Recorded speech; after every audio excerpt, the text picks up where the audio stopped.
বন্ধুরা, আশা করি তোমরা সবাই ভালো আছো। তোমার চ্যানেলে তোমাদের সবাইকে স্বাগতম। তো আজ আমরা এই মুহূর্তে যে বিষয় নিয়ে আলোচনা শুরু করেছি, তোমরা যারা মাধ্যমিক পাশ করে একাদশ শ্রেণীতে উঠছো এবং স্বাভাবিকভাবে সেমিস্টার সিস্টেমে পড়াশোনা করবে, তাদের জন্য জিওগ্রাফির সম্পূর্ণ সিলেবাস ফার্স্ট সেমিস্টারের।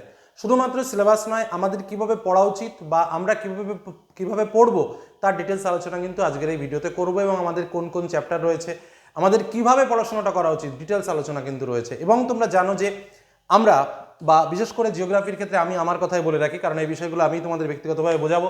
এই প্রত্যেকটা বিষয় হিসেবে ভূগোল, পৃথিবীর উৎপত্তি, প্রত্যেকটা পার্টকে আমি একটা আলাদা করে ক্লাস নিয়ে তোমাদের সামনে তুলে ধরবো। বিশেষ করে এবছর আমাকে সেটা করতেই হবে, তার কারণ হচ্ছে সম্পূর্ণ নতুন সিলেবাস এবং নতুন ক্লাস, যে কারণে চ্যানেলের সঙ্গে থাকতে হবে। চ্যানেলকে অবশ্যই সাবস্ক্রাইব করে রাখো। বিশেষ করে জিওগ্রাফি নিয়ে যারা পড়াশোনা করতে চাইছো, মাধ্যমিকে 35 পেলেই কিন্তু জিওগ্রাফি পাওয়া যায়, এটা আমরা সবাই জানি।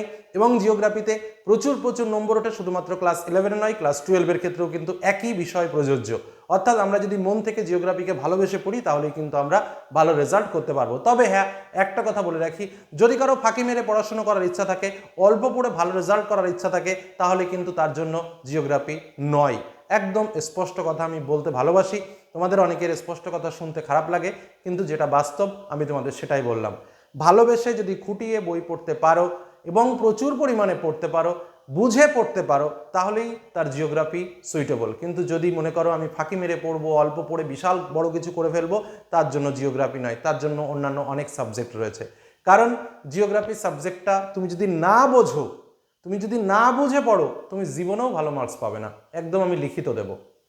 এবার আমরা প্রথম যে বিষয়টা নিয়ে আলোচনা করব, যেহেতু আমাদের নতুন সিলেবাস, আমাদের ফার্স্ট সেমিস্টারে কোন কোন বিষয় রয়েছে, কোন কোন বিষয় থেকে কিভাবে কি প্রশ্ন আসবে এবং কত মার্কের পরীক্ষা। প্রথমে বলে রাখি, আমাদের টোটাল 70 মার্ক, ফার্স্ট সেমিস্টারে 35, সেকেন্ড সেমিস্টারে 35, এবং একটা সময় আমাদের প্র্যাকটিক্যাল পরীক্ষা হবে, সেখানে আমাদের 30 মার্ক। তাহলে ফার্স্ট সেমিস্টারে আমাদের কত মার্কের পরীক্ষা হবে? একদম পরিষ্কার কথায় 30 মার্ক। এবার মূলত ফার্স্ট সেমিস্টারের জন্য আমাদের 3টে অংশের পরীক্ষা হবে, 3টে পার্ট রয়েছে। প্রথম অংশে রয়েছে প্রাকৃতিক ভূগোলের মৌলিক বিষয়, যেখান থেকে আমাদের 15টা মার্কের প্রশ্ন আসবে। 15 মার্কের প্রশ্ন আমরা এখান থেকে পাবো। নেক্সট যেটা পার্ট রয়েছে মানবীয় ভূগোলের মৌলিক বিষয়বস্তু, যেখান থেকে আমরা 12 মার্কের প্রশ্ন পাবো। এবং 3 নম্বর বিষয় রয়েছে ভারতের ভূগোল, যেটা থেকে আমরা 8 মার্কের প্রশ্ন পাবো। এবার তোমাদের একটা কথা বলি, আমরা মাধ্যমিকে ধরো ভারত চ্যাপ্টারের নাম শুনেছি ভারত, কিন্তু দেখো ভারত চ্যাপ্টারটা কেমন ছিল, তার ভেতরে তো ভারতের একদম গোষ্ঠীর প্রচুর জিনিসপত্র তার ভেতরে ভারতের। তো আমাদের এবছরের যে ভূগোল, সেক্ষেত্রেও কিন্তু সেই বিষয়। আমাদের মূল পার্ট 3টে, অর্থাৎ এই প্রাকৃতিক ভূগোলের মৌলিক বিষয়, মানবীয় ভূগোলের মৌলিক বিষয় এবং ভারতের ভূগোল। এই 3টে পার্টের মধ্যে আবার ছোট ছোট উপবিভাগ রয়েছে, মানে মূল যে 3টে অংশ, তার ভেতরে ছোট ছোট 3টে পার্ট, অনেকগুলো পার্ট রয়েছে। যেমন প্রাকৃতিক ভূগোলের মৌলিক বিষয়ের মধ্যে কি কি রয়েছে? বিষয় হিসেবে ভূগোল, পৃথিবীর উৎপত্তি, পৃথিবীর অভ্যন্তর ভাগ, ভূমিরূপ গঠনকারী প্রক্রিয়া, আবহাওয়া ও জলবায়ু। আচ্ছা, মানবীয় ভূগোলের মৌলিক বিষয়বস্তু যেটা রয়েছে, তার মধ্যে কি কি রয়েছে? মানব ভূগোলের পরিধীয় বিষয়বস্তু, অর্থনৈতিক কার্যাবলীর শ্রেণীবিভাগ। এবং অর্থনৈতিক কার্যাবলীকে আমরা যদি ভাগ করি, তাহলে দেখতে পাবো প্রথম, দ্বিতীয়, তৃতীয়, চতুর্থ এবং পঞ্চম, এই 5টা শ্রেণী রয়েছে। কিন্তু আমাদের ফার্স্ট সেমিস্টারে তার মধ্যে শুধু প্রাথমিক কার্যাবলীটুকু কিন্তু আমাদের ফার্স্ট সেমিস্টারে রয়েছে, মানে কৃষি, যেটাকে আমরা মূল কথায় বলি, কৃষিটাকেই। নেক্সট আমাদের যে পার্টটা রয়েছে ভারতের ভূগোল। ভারতের ভূগোল বলতে আমরা এটা কিন্তু অনেকটাই জানি, কারণ আমরা ক্লাস 10-এ এই ভারত বিষয়ে কিন্তু আমরা যথেষ্ট পড়াশোনা করে এসেছি। তো সেখান থেকে কিছু অংশকে নেওয়া হয়েছে। দেশ হিসেবে ভারত, ভারতের গঠন ও ভূপ্রকৃতি, আর একটা বিষয় হচ্ছে ভারতের জল নিকাশি ব্যবস্থা। এই হলো আমাদের মূল যে পার্ট, সেই মূল পার্ট।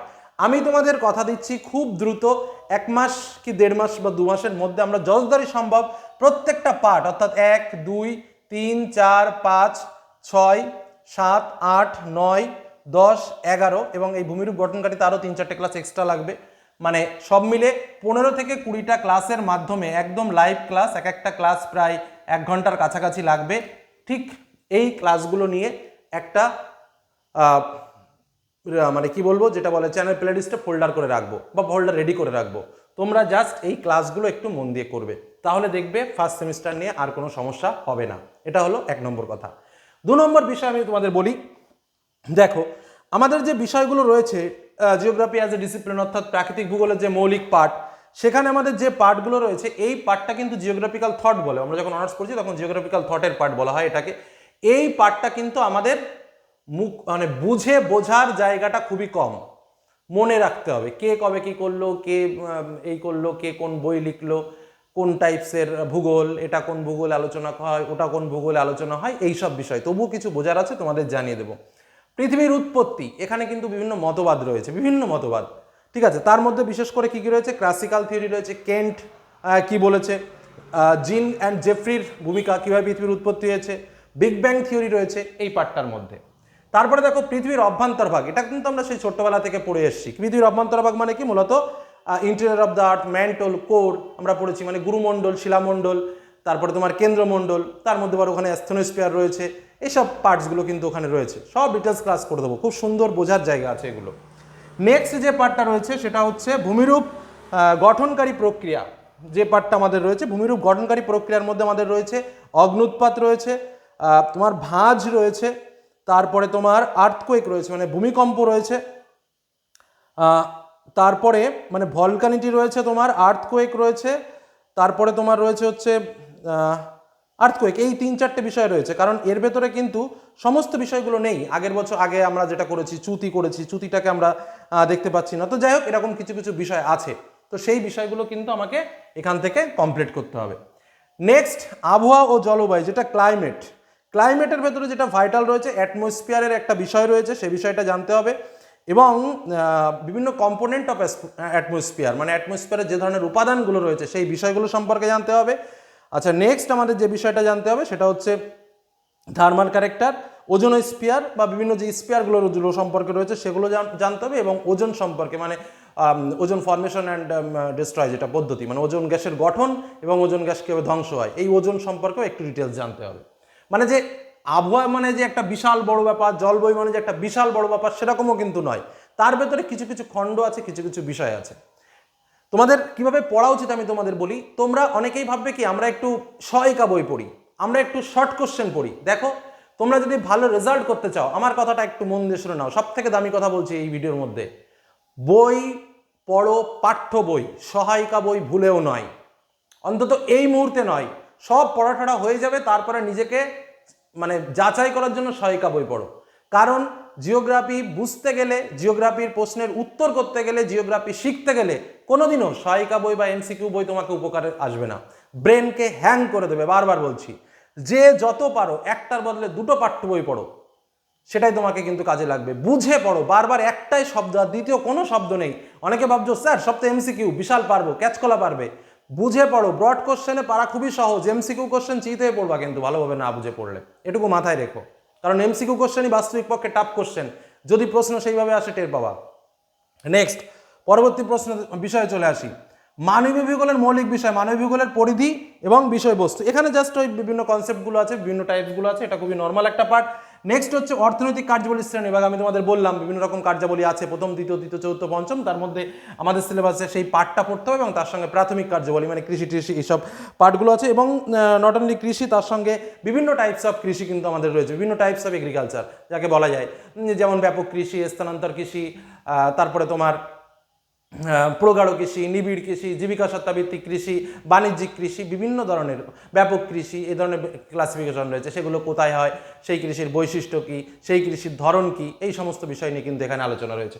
নেক্সট আমাদের যেটা রয়েছে ভারতের ভূগোল, দেশ হিসেবে ভারত, অবস্থান, লোকেশন, কেমন কি তার ফিচার রয়েছে, এই সমস্ত আমাদের প্রতিবেশী দেশগুলো কী কী রয়েছে, নাইবার্স কান্ট্রিগুলো কারা রয়েছে, সেসব বিষয়।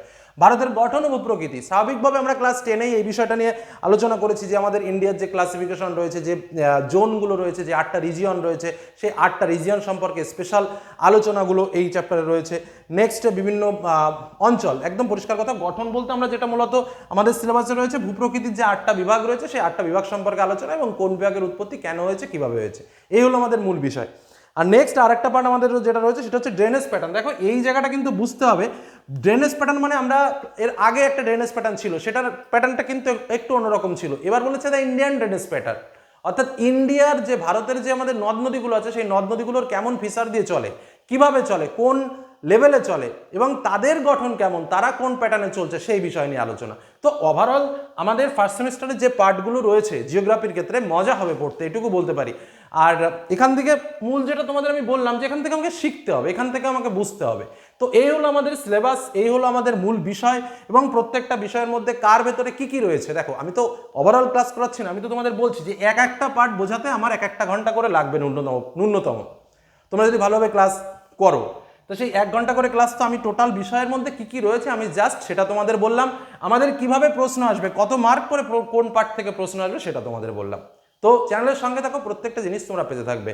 আর এই আলোচনাটা যদি ভালো লাগে অবশ্যই লাইক করো এবং বন্ধুদের সঙ্গে অবশ্যই শেয়ার করো। যে জিওগ্রাফি যারা নিচ্ছে তাদের এটুকু আমি কথা দিচ্ছি, যারা জিওগ্রাফি যাদের সঙ্গে রয়েছে তাদের সঙ্গে geography question and answer channel এমনভাবে থাকবে যে তোমার টিউশনি না পড়লেও চলবে।